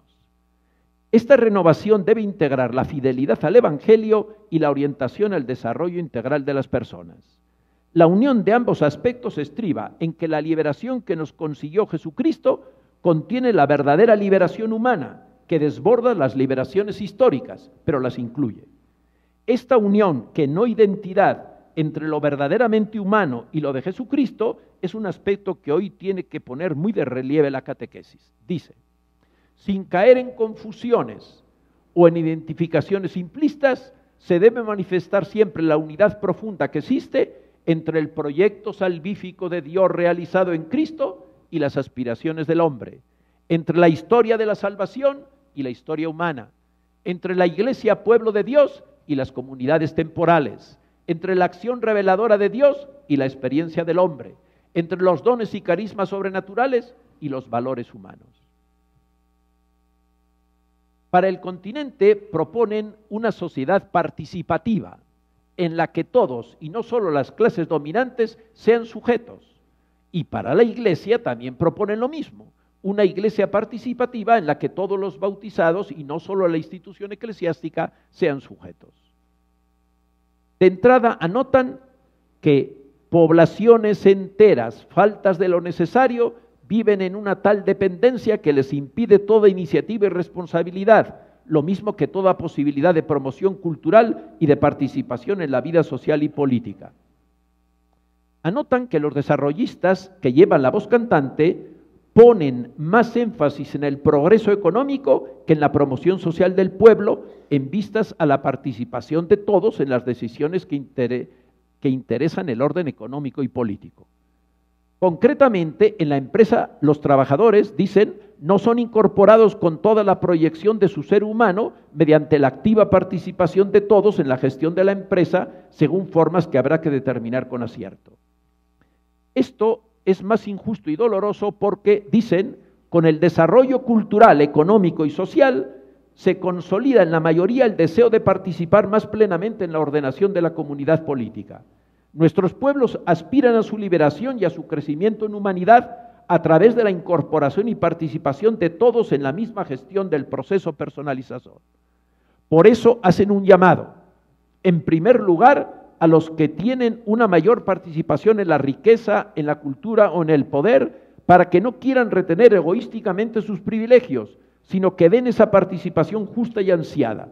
No quieren como alternativa a la participación negada una confrontación, sino que las transformaciones necesarias se realicen desde dentro, es decir, mediante una conveniente toma de conciencia, una adecuada preparación y esa efectiva participación de todos. Esta participación ha de acontecer ante todo en organizaciones intermedias, como pide el principio de subsidiariedad. Toda la población, muy especialmente las clases populares, han de tener, a través de estructuras territoriales y funcionales, una participación receptiva y activa, creadora y decisiva en la construcción de una sociedad. Estas estructuras intermedias entre la persona y el Estado deben ser organizadas libremente, sin indebida intervención de la autoridad o de grupos dominantes, en vistas de su desarrollo y su participación concreta en la realización del bien común total. Constituyen la trama vital de la sociedad. Son también la expresión real de la libertad y de la solidaridad de los ciudadanos. Dos tipos de organizaciones que mencionan expresamente son los sindicatos y las organizaciones educativas. Muy certeramente insisten como punto de partida para una participación política regional y nacional en la necesidad de vitalizar y fortalecer la organización municipal y comunal. En el campo económico, las genuinas representaciones de los trabajadores deberían participar no solo en el nivel de la producción, sino también en los niveles políticos, sociales y económicos donde se toman las decisiones que se refieren al bien común. Ahora en la Iglesia. La necesidad de promover la participación en la Iglesia deriva de que es un misterio de comunión, ya que en ella todos comparten la misma dignidad de hijos de Dios y de hermanos en Cristo, y por tanto todos deben compartir la responsabilidad y el trabajo. Ahora bien, los obispos captan que frecuentemente la institución eclesiástica acapara todo. Por eso se hacen cargo del deseo de los laicos de participar en las estructuras pastorales de la Iglesia. A nivel más global, la salud del cuerpo eclesial depende, como antes lo habían dicho, de toda la sociedad, del equilibrio de los flujos comunicacionales ascendentes y descendentes entre la base y los pastores. Dicen, para que dicha abertura sea efectiva y no puramente jurídica, tiene que haber comunicación real, ascendente y descendente entre la base y la cumbre. Por eso se proponen nuevas estructuras en la Iglesia que institucionalicen el diálogo y canalicen la colaboración entre obispos, sacerdotes, religiosos y laicos. Entre estas correspondencias, entre la sociedad participativa y una Iglesia participativa, queremos llamar la atención a una correspondencia especialmente significativa, por tratarse de dos instituciones básicas, tanto en la sociedad como en la Iglesia. La de concebir la empresa como comunidad de todos los involucrados y no solo una institución del dueño y para él, y la de convertir a la parroquia en una comunidad de todos los bautizados, participando todos y no solo propiedad del párroco, como se lo cree un gran número de ellos. El Concilio Plenario Venezolano dice textualmente esto: la parroquia son los parroquianos y no el párroco a los que sirve, ¿no? O sea que fíjense lo que significa eso. ¿Cuántos párrocos se creen eso? Bueno, pero está muy bien que lo diga un concilio, ¿no? Ahora bien, aunque los obispos animan a la participación de todos, y particularmente de los que tienen más poder y responsabilidad, como palpan que estos grupos privilegiados no quieren dar participación al pueblo ni hacer sacrificios, se dirigen sobre todo a los sectores populares. Dicen: ansiamos que el dinamismo del pueblo concientizado y organizado se ponga al servicio de la justicia y de la paz. Más concretamente, la justicia y consiguientemente la paz se conquistan por una acción dinámica de concientización y de organización de los sectores populares, capaz de urgir a los poderes públicos, muchas veces impotentes en sus proyectos sociales, sin el apoyo popular. De todo esto se deriva lo que para nosotros constituye la decisión de más alcance de la Asamblea. Dicen: alentar y favorecer todos los esfuerzos del pueblo por crear y desarrollar sus propias organizaciones de base, por la reivindicación y consolidación de sus derechos y por la búsqueda de una verdadera justicia. Para esto es indispensable una cercanía sistemática y cordial, una pertenencia verdaderamente orgánica, la que en efecto caracterizó a los más consecuentes de entre esos obispos, desde Helder Cámara a Monseñor Romero, pasando por Angelelli o Alvear y muchísimos otros que con Comblain podemos con toda justicia llamar nuestros verdaderos padres de la Iglesia latinoamericana. A la necesidad de reestructurar a la sociedad a partir de las comunidades de base corresponde la decisión de estructurar a la Iglesia a partir de las comunidades eclesiales de base. Ella es la célula inicial de estructuración eclesial y foco de la evangelización y actualmente factor primordial de promoción humana y desarrollo. Esto es lo que dicen. Desde este punto de partida piden hacer de la parroquia un conjunto pastoral vivificador y unificador de las comunidades de base. Así la parroquia ha de descentralizar su pastoral. La evangelización y la catequesis deben tener como objetivo la constitución de comunidades cristianas. Correspondencia entre la propuesta de planificación participativa para la sociedad y de pastoral de conjunto orgánica para la Iglesia. Me salto todo esto porque no tenemos tiempo. Y vamos a decir lo último. Correspondencia entre adaptar, esto también nos lo saltamos. Correspondencia entre adaptar las expresiones societarias según las diversas culturas y la inculturación de la pastoral. Incluso insisten de la liturgia. Y finalmente, la correspondencia que hace ver la seriedad de las demás es la de la exigencia pareja que le hacen a las élites, tanto a las de la sociedad como mucho más detallada y exigentemente a las de la Iglesia. A las élites económicas, sociales, intelectuales y políticas les piden, más todavía, las emplazan a que cedan sus privilegios y acepten un desarrollo integral que beneficie a todos y del que todos sean protagonistas, y para ello que acepten hacer los sacrificios indispensables en aras del bien común, en el fondo, de actuar su condición definitiva de hermanos. A esta exigencia corresponde la que se hacen a ellos mismos, de bajar sustantivamente su tenor de vida, y ello como expresión de su fraternidad, incluso de su pertenencia al mundo de los pobres, y más en concreto de los pobres con espíritu, a quienes califican como la riqueza y el corazón de la Iglesia. Ese compromiso impregna todo el documento, pero está expresado sistemáticamente en el capítulo sobre la pobreza en la Iglesia, que es en el fondo la pobreza de la institución eclesiástica, y incluye su desplazamiento del lugar social.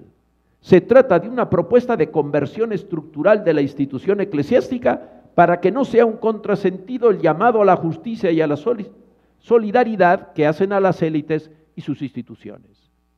Así como señalan que el continente está en una situación de pecado, en la que son sacrificados los pobres y piden una conversión hacia ellos, tomarlos en cuenta como seres humanos dignos, dejar de explotarlos y ayudar a que se promuevan, y para eso autolimitar el modo fastuoso de vida, que es un verdadero insulto.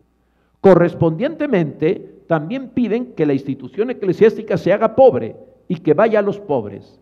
Este aspecto de la pobreza de la Iglesia es el más sintomático de esta reforma. Pero además proponen reformas estructurales que institucionalicen esta opción. Ante todo, una redistribución de los esfuerzos y del personal apostólico que dé preferencia efectiva a los sectores más pobres. Creo que a lo largo de este recorrido sistemático ha quedado claro que los obispos se toman en serio lo que dicen, que se lo dicen ante todo a sí mismos, que ellos mismos son los destinatarios de su propuesta y no solo los dirigentes que las proponen, y que se las proponen a sí mismos, tanto como cristianos y dirigentes cristianos, como en cuanto ciudadanos latinoamericanos, porque creen en la profunda implicación entre la historia humana y la historia de la salvación, entre la institución eclesiástica y las instituciones societarias. Saben distinguir sin separar, pero en definitiva están conscientes de que el creador de la vida histórica es el mismo que envió a su Hijo a salvarla desde dentro, humanamente, y que todas las instituciones y estructuras, incluida la eclesiástica, pueden ser caminos y vehículos de salvación, pero no pueden contenerla, ya que les desborda absolutamente. Por eso no las absolutizan, pero tampoco las demonizan, y se empeñan en la transformación para que sean cauces de humanización, aunque la humanización integral pasa por la conversión a la vida fraterna de las hijas e hijos de Dios y su actuación en todos los ámbitos de la existencia, incluido el religioso y el político. Que así sea.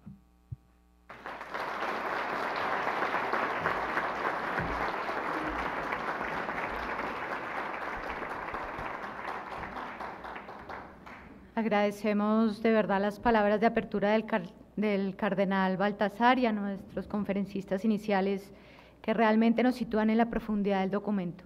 Para las preguntas, entonces, tenemos a Alejandra que va a recoger la parte, este costado, Diego la parte central y Sandrita esta parte. Por favor, levantan la mano las personas que tienen preguntas.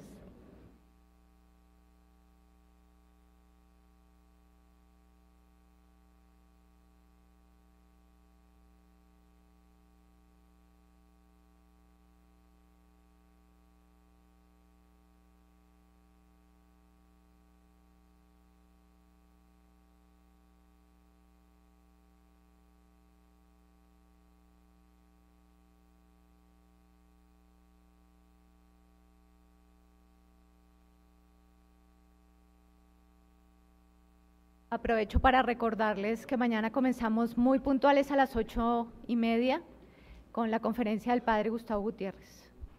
Para que estemos aquí muy puntuales, va a haber cafecito en la entrada para que pues, el frío también lo amortiguemos.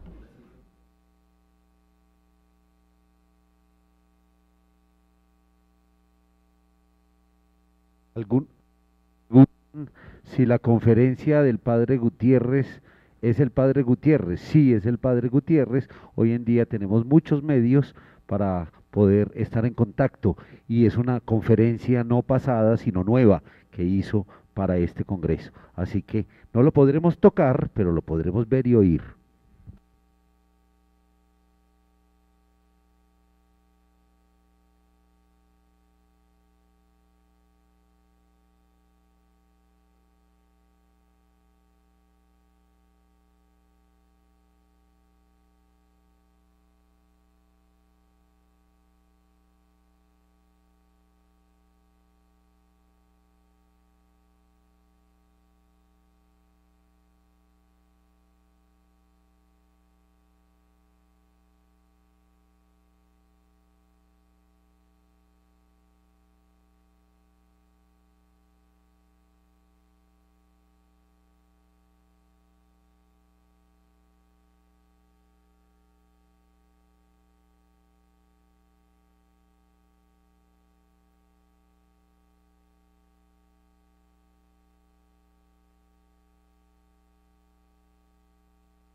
Una pregunta que me parece relevante.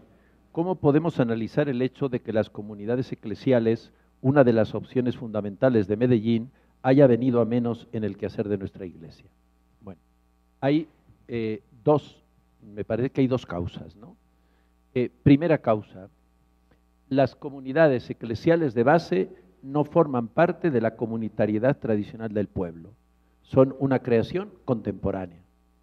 Y las comunidades de base son una alianza entre gente popular y no popular en el seno del pueblo.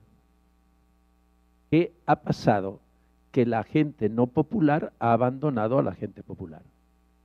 O sea, no queda ni una décima parte de los agentes pastorales, curas religiosas y religiosos que había en los años 70 y 80. Ni una décima parte. Concretamente, las comunidades religiosas han respondido a la crisis reinstitucionalizándose, es decir, concentrándose en las instituciones mayores y abandonando las inserciones. Entonces, esa es la primera causa. Insisto, las comunidades de base son una alianza entre gente popular y no popular en el seno del pueblo. Por eso no había muchas comunidades de base, ¿eh? O sea, muchas llamadas comunidades de base no eran comunidades de base, no, estaban estructuradas según la izquierda. O sea, el comité central y luego las células. Y los agentes intermedios bajan a la base lo decidido en el comité central. Bueno, así funcionó en gran medida. Había una coordinadora que daba los materiales, que decidía todo, y luego había unos agentes intermedios que bajaban a la base. Ninguna de esas era comunidad.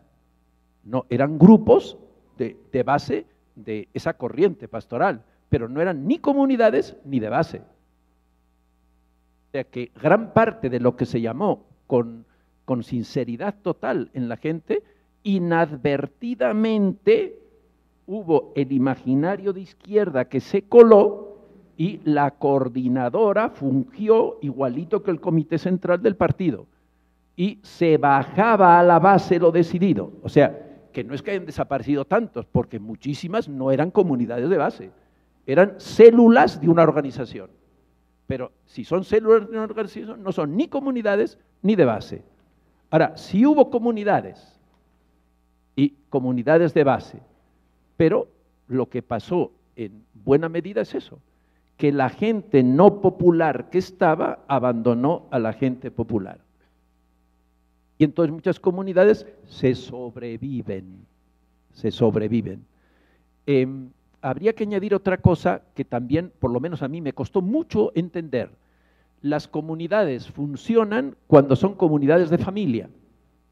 Si son comunidades de individuos, acaban siendo solo de mujeres y de una generación. Cuando son de familias, son 3 generaciones y varones y mujeres. Y tienen una solidez ni comparar con lo otro. Pero por lo menos a mí me costó más de 15 años hacerme idea de eso. Ahora ya 2 de las que acompaño son así, y son las que son dinámicas. Las demás que acompaño se sobreviven. Muy meritoriamente, pero se sobreviven. Las otras no, tienen tremendo dinamismo. Bueno, la otra causa es el cambio cultural. Eso es importantísimo. O sea, la llegada de la mundialización, con que lo único que cuenta es el circuito económico y la capacidad de seducir a toda la gente, hace que lo cristiano no signifique nada. O sea, en América Latina los valores cristianos secularizados a lo mejor no eran valor de uso, pero sí eran valor de cambio. Ahora ya no son valor ni de cambio. Por ejemplo, una persona que en los años 70 tenía dinero, tenía que mostrar que el dinero lo tenía bien habido, porque si no, no era bien visto. Ahora a nadie se le ocurre preguntar eso. Si yo tengo dinero establemente, soy un gran tipo, ¿no? Y si además lo derrocho, mejor todavía. Oye, ese señor, ¿cómo hace para hacer las 2 cosas? ¿No ven? Pero que si eso está bien habido o mal habido, esa pregunta no existe, ¿no ven? O sea que es totalmente distinto funcionar en una sociedad donde el imaginario cristiano secularizado es por lo menos valor de cambio, aunque para muchos no sea valor de uso, que ya no existe en absoluto. ¿Qué significa eso? Que solo hay cristianos los que viven el cristianismo personalizadamente. Por eso, fíjense ustedes, es una cosa increíble que en Puebla se insista tanto en la personalización.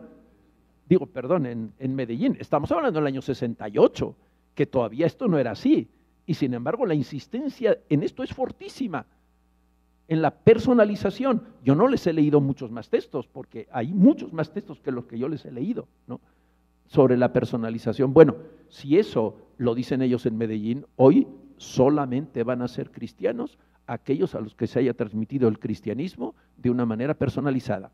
Y eso lo van a expresar comunitariamente, que es lo que se decía aquí. Por eso les decía que me parecía un acierto tremendo cómo se liga la personalización con la comunitariedad y la solidaridad. Comunitariedad abierta, se sobreentiende, ¿no?, no cerrada, ¿no?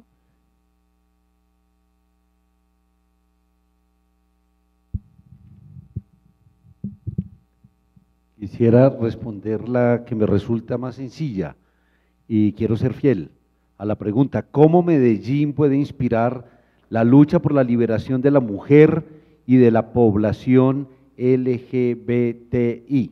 Yo creo que, en primer lugar, este asunto no estaba presente en Medellín.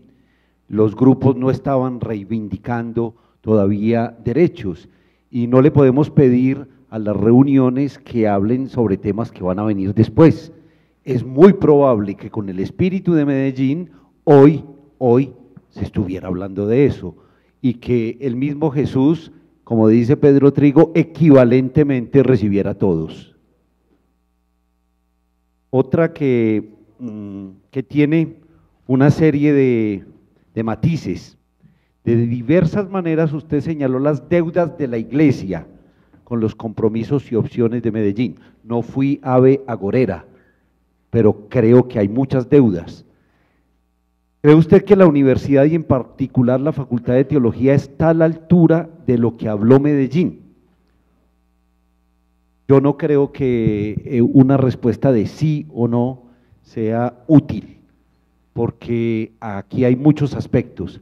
Si nosotros hablamos de cuál es la misión de la universidad, uno puede decir, se ha trabajado mucho, se han hecho muchas y buenas cosas, como lo dije, pero puede ser que hayamos sido infructuosos, porque no podemos esperar el 100% de lo que preveíamos.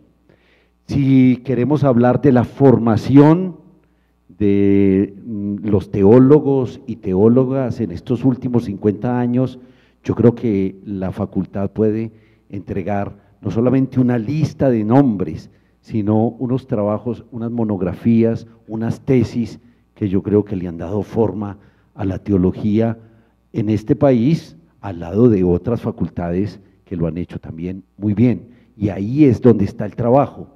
Yo creo que si hablamos de la tradición de la misma universidad y la misma facultad de teología, aún considerando los problemas que en algún tiempo tuvo la misma facultad y algunos de los profesores, particularmente por el tipo de teología que se enseñaba, yo creo que también ha querido ser fiel. Responderla diciendo, sí, somos absolutamente fieles, sería no ser humildes. Cualquiera que se presente frente al Evangelio y decir que somos fieles al Evangelio, pues no nos atreveríamos a responder inmediatamente sí. Para ser fieles al tiempo, cada uno tendrían 5 minutos para contestar la que considere importante. Igual los padres y los conferencistas van a estar tomando tinto en los descansos para que también puedan conversar con ellos de manera personalizada. Y termino con esta: ¿por dónde podríamos empezar los jóvenes a propiciar el espíritu de Medellín? ¿Cómo podríamos involucrarnos? ¿Qué tarea tendría la juventud cristiana latinoamericana? Primero, leyendo Medellín. Hay que leerlo. No, yo creo que esta generación no lo ha leído. En esta facultad estamos empeñados en que todos los jóvenes lean Medellín y tenemos inclusive planeado el cómo se va a hacer eso en toda la universidad con todo el texto de Medellín. Pero es que ni siquiera yo no soy de esa generación, no me tocó ir a Medellín, y fuera de eso entré muy tarde a la vida religiosa, a los 28 años, por lo tanto Medellín no me importó y no me interesó. Pero aún en la Compañía de Jesús, en el noviciado, no leímos Medellín, leímos Puebla, leímos Santo Domingo y después obviamente estábamos metidos ya de cabezas, manos y pies en Aparecida y conocimos el Concilio Vaticano II, pero nunca nos enseñaron Medellín ni nos transmitieron Medellín. Quizás ahí hay una de los vacíos de la misma universidad y lo reconozco públicamente. No hay tesis doctorales sobre Medellín en esta universidad. Y ese es un vacío enorme.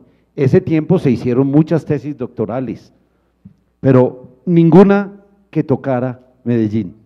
Eso es diciente también, ¿no?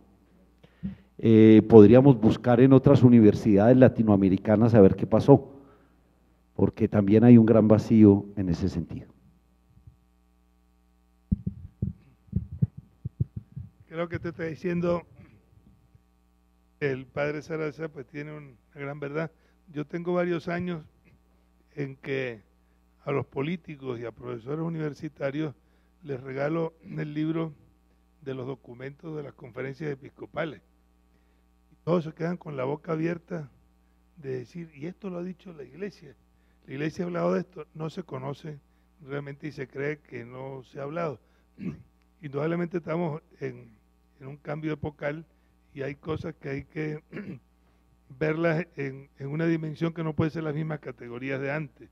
Digo esto referido a una pregunta que hay sobre hoy las dinámicas que buscan liberación de los vulnerables parecen estar en manos lejanas a la religión. No sé si esto es totalmente cierto, porque el plantear la necesaria recreación que hay que hacer tanto de las derechas como de las izquierdas, sobre todo en el que una cosa es el discurso y otra cosa es lo que se hace, en que las propuestas que se siguen poniendo de una serie de sectores de la izquierda es que el objetivo es que seamos como Cuba y que Cuba es el modelo pues a seguir donde debemos llegar. Indudablemente indican que la ideología está por encima de las personas. Y no hay duda que lo otro que pregunta aquí, cómo dialogar con los diferentes colectivos, sobre todo una serie de temas que tienen que ver con la familia, con los desplazados, con la naturaleza. Yo creo que es uno de los temas que está poniendo sobre el tapete pues el Papa Francisco. Dialogar con políticas que van en contra de la institución eclesiástica. Yo creo que no van en contra de la institución, sino van pues en contra de valores que son fundamentales, y que esto nos exige no hablar primero en forma apologética ni tampoco en forma dogmática, señalando como si la única verdad pues la tenemos. Esto es lo que ha generado en torno al tema de la familia, al mismo tema de la naturaleza, y en América Latina están haciendo cosas muy interesantes con REPAN, la red panamazónica, con toda la cuestión de la Amazonía, y en preparación pues al sínodo que lo ha pedido pues el Papa, nos pone ante una actitud que tiene que ser nueva y distinta, dialogante con todos los sectores y con un mundo que es tan plural, y que yo creo que hay que verlo con esa metáfora pues que pone el Papa en Evangelii Gaudium, ¿no? Aquí no se trata de un círculo, ver cómo llegamos al centro, sino que estamos ante un poliedro, ¿no? Esto tiene muchas caras que no son convergentes, y creo que ahí donde está esa gran necesidad en nosotros de actuar desde la categoría religiosa con lo que es la misericordia y el perdón, y con el sentido samaritano, que es la búsqueda de lo que señalaba pues Pedro en diversos puntos ahí de Medellín, que la centralidad está en la persona humana, en sus necesidades y sobre todo pues en los más pobres.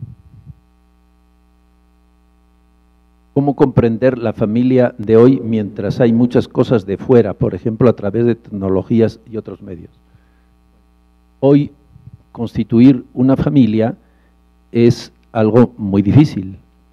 Por eso, a mi modo de ver, no tendríamos derecho ordinariamente, salvo minorías, de casar a nadie de buenas a primeras.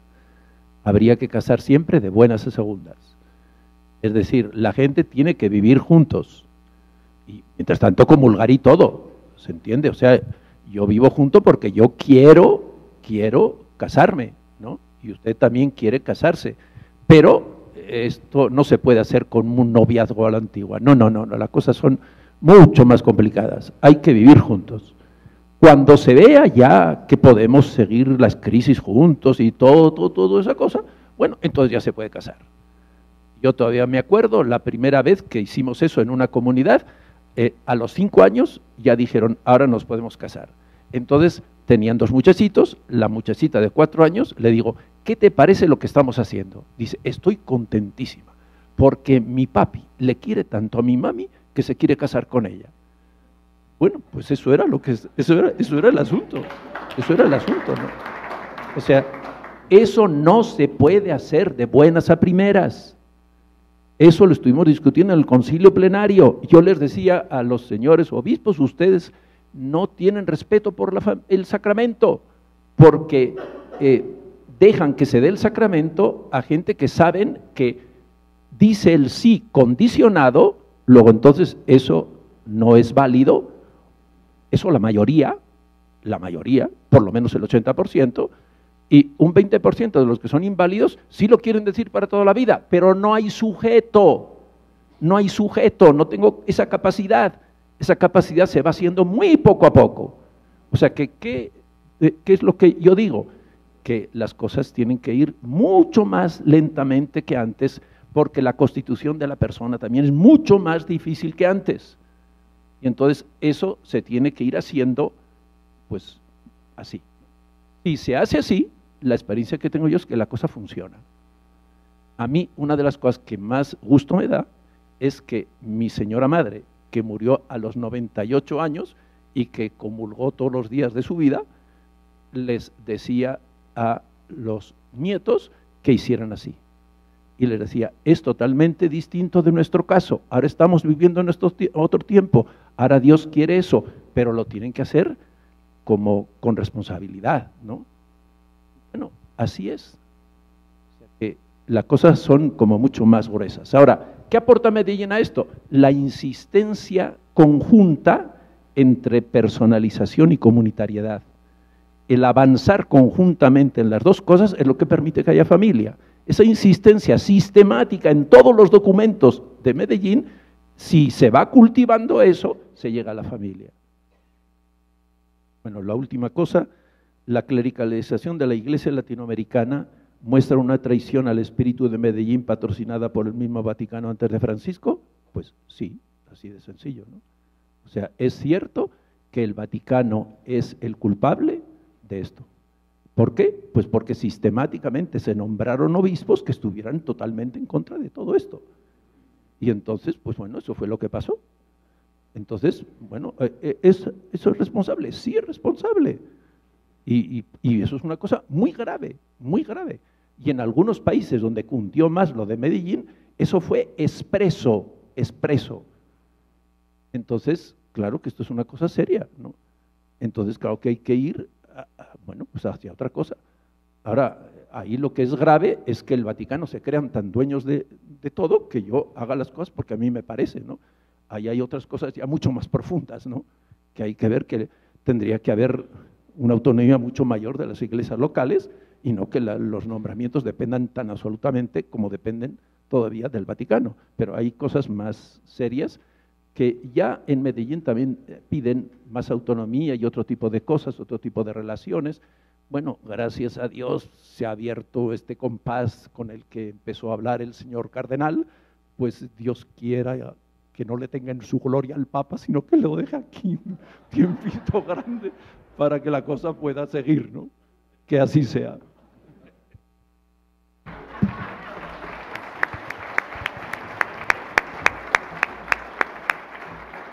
Bueno, pues muchas gracias a todos por la asistencia, por las preguntas, porque eso indica un público conectado y los esperamos mañana a las 8:30.